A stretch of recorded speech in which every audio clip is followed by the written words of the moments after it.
आज हम जो कुछ भी हैं, वह सब हमने अब तक जो सोचा है उसका ही परिणाम है। यानी हमारा वर्तमान हमारे विचारों पर आधारित है और हमारे विचारों से बना है। यदि कोई व्यक्ति बुरे विचार के साथ बोलता या कार्य करता है, तो दुख उसका पीछा वैसे ही करता है जैसे पहिया गाड़ी खींचने वाले जानवर के खुर का पीछा करता है। और यदि कोई व्यक्ति अच्छे विचार के साथ बोलता या कार्य करता है, तो खुशी एक छाया की तरह उसका पीछा करती है। आपके दुश्मन आपको इतना नुकसान नहीं पहुंचाते जितना नुकसान आपको आपके नकारात्मक विचार पहुंचाते हैं। नफरत से सिर्फ नफरत ही फैलती है। नफरत को सिर्फ प्रेम से ही समाप्त किया जा सकता है। यह परम सत्य है। व्यक्ति चाहे कितना भी गोरा क्यों न हो, लेकिन उसकी परछाई हमेशा काली ही होती है। इसीलिए यह कहना कि मैं श्रेष्ठ हूँ आत्मविश्वास है, लेकिन यह कहना कि मैं ही श्रेष्ठ हूँ अहंकार है। यदि जमीन उपजाऊ है और खाद भी अच्छी डाली गई है, परंतु पानी खारा है, तो पौधा भी अच्छा नहीं होगा।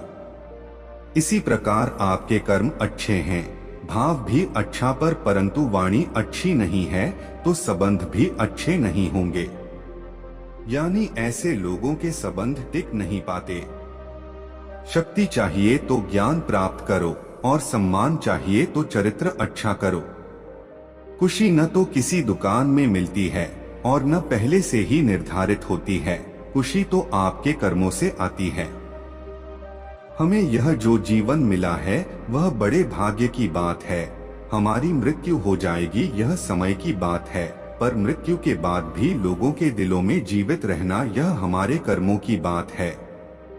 जीवन वह नहीं है कि हम कैसे और किस स्थिति में पैदा हुए हैं। जीवन तो वह है जो हम बनाते हैं।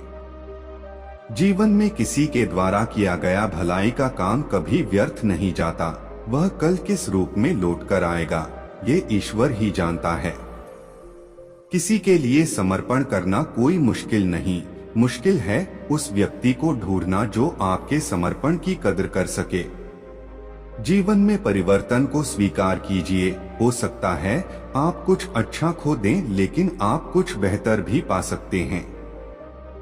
भले ही हर तकलीफ से इंसान का दिल दुखता है, पर हर तकलीफ एक सीख भी देकर जाती है। कोई भी बुरी आदत इतनी बड़ी नहीं होती कि आप उसे छोड़ न सकें, बस अंदर से एक मजबूत फैसले की जरूरत होती है। खुशी एक तितली की तरह है, जितना उसे पकड़ने की कोशिश करोगे उतना वो तुमसे दूर होती जाएगी, लेकिन अगर शांति से बैठोगे तो वह तुम्हारे ऊपर आकर बैठ जाएगी। सुख के पीछे मत दौड़ो और ध्यान के अभ्यास की उपेक्षा करो।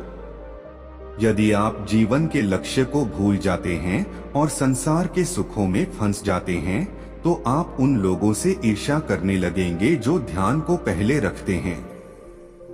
ज्ञान के बाद यदि अहंकार का जन्म होता है तो वह ज्ञान जहर है, परंतु ज्ञान के बाद नम्रता का जन्म होता है तो यही ज्ञान अमृत है।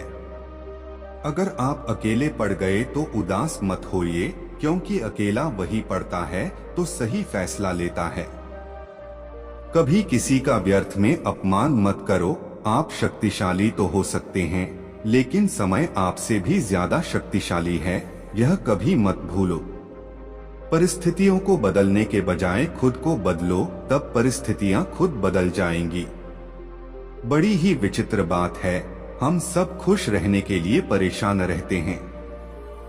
सम्मान के लिए संघर्ष जरूर करें, लेकिन अधर्म का साथ न दें। अपने अधिकार के लिए जरूर लड़ें, लेकिन जिस पर अधिकार नहीं उसका मोह न करें। मौन रहना एक साधना है और सोच समझकर बोलना एक कला है। इस दुनिया में कुछ भी हमेशा के लिए नहीं होता, यहाँ तक कि हमारी परेशानी भी। कोशिश हर हाल तक करनी चाहिए, या तो लक्ष्य हासिल होगा या अनुभव। ज्ञान धन से ज्यादा उत्तम है, क्योंकि धन की तुम्हें रक्षा करनी पड़ती है, लेकिन ज्ञान खुद तुम्हारी रक्षा करता है। बंधन ही सभी दुखों की जड़ है। घृणा घृणा से नहीं, प्रेम से खत्म होती है, यह शाश्वत सत्य है। अपने मोक्ष के लिए खुद ही प्रयत्न करें, दूसरों पर निर्भर ना रहे। 3 चीजें लंबे समय तक छिप नहीं सकती, सूर्य, चंद्रमा और सत्य। हमेशा याद रखें कि बुरा कार्य अपने मन में बोझ रखने के समान है। उत्साह से जीवन जीना और स्वयं पर महारत हासिल करना खुशी देता है। अज्ञानी आदमी एक बैल के समान है, वह ज्ञान में नहीं, आकार में बढ़ता है। कभी भी किसी जीव की हत्या ना करें और दूसरों को भी ऐसा करने से रोकें। अराजकता सभी जटिल बातों में निहित है, परिश्रम के साथ प्रयास करते रहो।